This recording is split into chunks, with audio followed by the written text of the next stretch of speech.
হুজুরে আলা জলপাড়া মোবারকে পাঠিয়েছিলাম লাখাই নদীর ধারে বেদের বহটা জ্বালিয়ে পুড়িয়ে ছাড়খাড় করে দেওয়ার জন্য।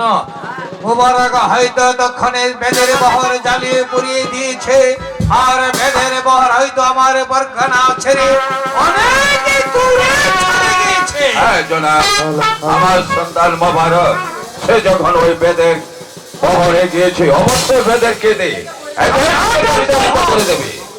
সম্রাট, মোবারক বেদের বহর আমি চালিয়ে পুড়িয়ে ছাড়খাড় করে দিয়েছি জনাব। তাহলে তো এখন আমি নিশ্চিন্ত হয়েছি।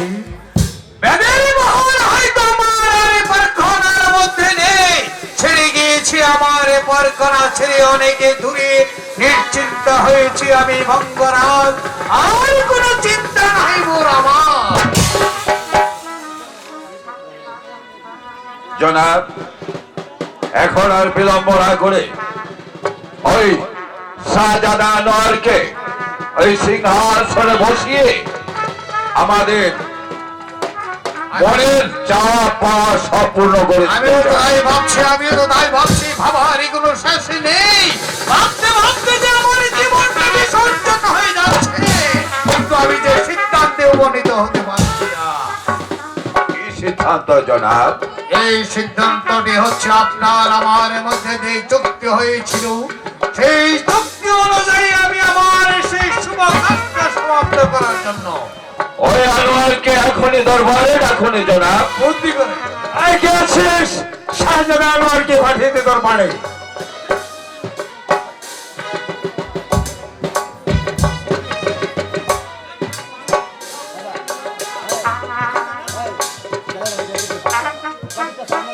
হুজুরে আলম জনাব, মোবারক জনাব, রাজা,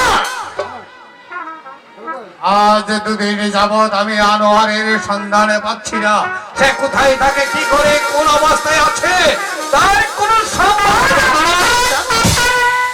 জনাব, আমার মনে হয় শাহজাদা আনোয়ার এদিকটাই আসছে।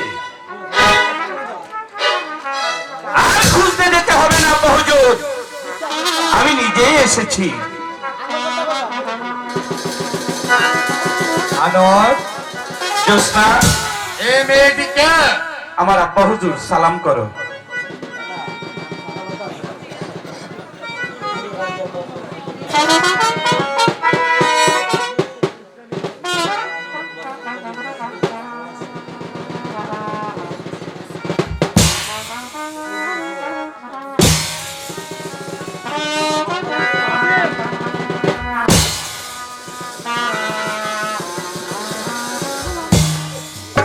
আনোয়ার, আব্বা হুজুর, মেয়েটির পরিচয় আমি জানতে চেয়েছিলাম তোমার কাছ থেকে। তাহলে শুনুন আব্বা হুজুর। বলো। আমাকে যখন সাপে দংশন করেছিল সেদিন যে বঙ্গরাজ রাজ সিংহাসনে বসে যে মেয়ের হাত ধরে প্রতীক্ষা করেছিল, আমাকে ভালো করতে পারলে সে যা চাইব আপনি তাই দিয়ে পুরস্কার করবেন, কিন্তু সে মেয়ে জোসনাকে আমি আপনার প্রাসাদে নিয়ে এসেছি আব্বা হুজুর। আনোয়ার, তুমি কি হৃদয়ের জ্ঞান হারিয়ে ফেলেছ?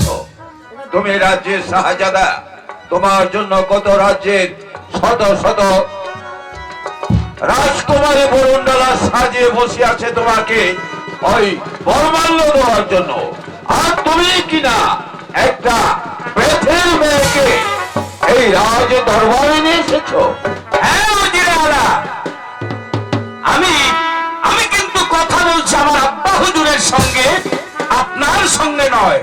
যা বলার আমি আব্বা হুজুরের সঙ্গে বলবো। আমি শুধু তোমার কাছ থেকে কি কথা জানতে চাই।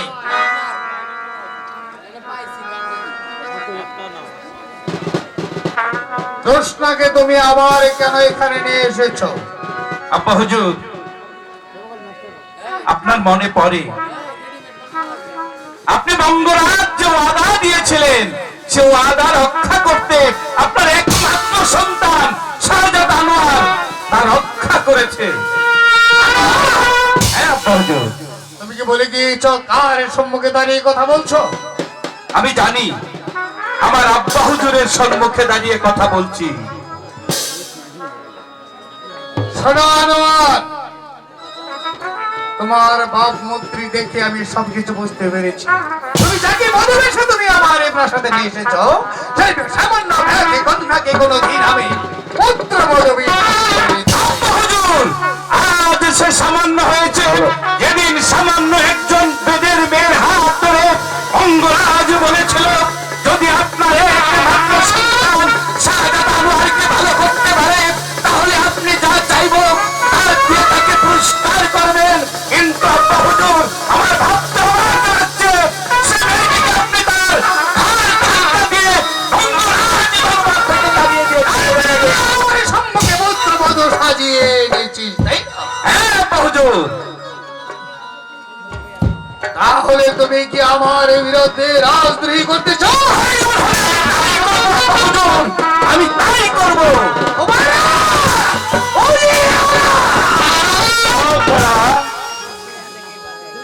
শোনো আনোয়ার, বলুন। শুধু একমাত্র আমার সম্মানার্থে এই রাজবংশের সম্মানের রক্ষা করতে গিয়ে এই জনভূতে আমি তোমাকে শাস্তি দিতে বাধ্য হব। শাস্তির ভয়ে আনোয়ার করে না আব্বা হুজুর, শাস্তি তো আমি অনেক আগেই পেয়ে গেছি।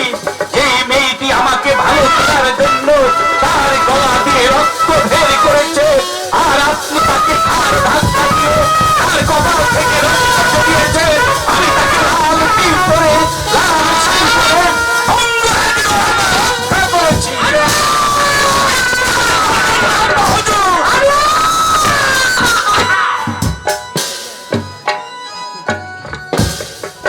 তুমি এখান থেকে যাবে কিনা বল।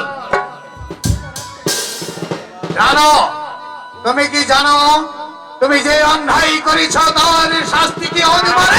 জানি আব্বা হুজুর, এই শাস্তির জন্য যদি আমার জীবন চলে যায়, হাসতে হাসতে আমার জীবন দিয়ে দেব। কিন্তু জ্যোৎস্নার সঙ্গে যে কথা আপনার দিয়েছিলেন, আমি সেই কথা রক্ষা করেছি আব্বা হুজুর। আর সেই অন্যায় তুমি করেছ, সেই অন্যায়ের অপরাধে তোমার শাস্তি হবে, তোমার শাস্তি হবে মৃত্যুদণ্ড। আমি আপনাকে কথা দিচ্ছি জনাব, আমি রাজকুমারকে ছেড়ে অনেক অনেক দূরে চলে যাব, তবু আপনি আপনার আদেশ ফিরিয়ে নিন জনাব, আপনি আপনার আদেশ ফিরিয়ে নিন। কোনো ঋণ হতে পারে না। বঙ্গরাজ শুধু আদেশ করতেই জানে, কিন্তু আদেশ প্রত্যাহার করতে জানে না। বারবার আমার কাজের বাধা হলে তুই রেহাই পাবি না। বাবা,